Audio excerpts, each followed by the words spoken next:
When you look at the figures history calls great, you'll notice that a lot of them were rulers who expanded their territory. Great conquerors who enlarged their lands. It sounds good. It has a certain grandeur to it. It gets the blood pumping. But here's the question.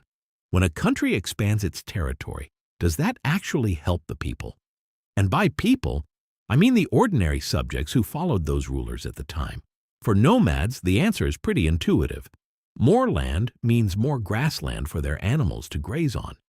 But at a certain point in history, most civilizations became agricultural societies. Most people settled in one place, farmed the land, and lived their lives there. So what does expanded territory really mean to people like that? To carry on war, three things are necessary: money, money, and yet more money. War is expensive. You have to give soldiers weapons. You have to feed them.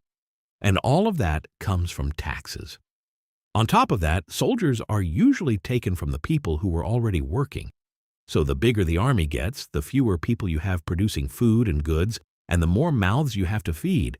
And you must keep feeding them on a regular basis.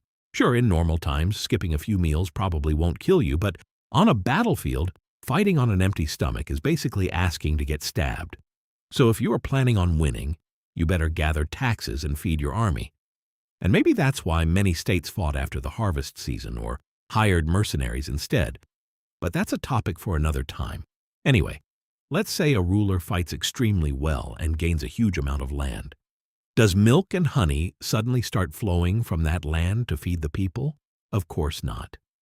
Even after taking new territory, it takes time and effort before you can actually extract anything useful from it.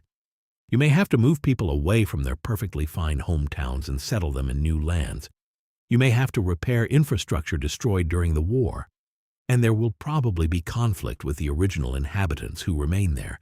Whether we're talking about ancient conquerors or modern states, the justification for war is always grand. But the people who paid the cost of war and the people who benefited from war were not always the same. Actually, in most cases, the people who pay the price for the war were rarely the ones who received benefit from it. Looking at it this way, for the ordinary people of the time, war probably made life harder more than it helped them. So why were conquerors so obsessed with war?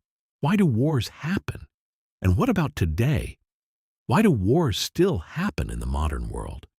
Let's think about these aspects by looking at a recent example in the next video.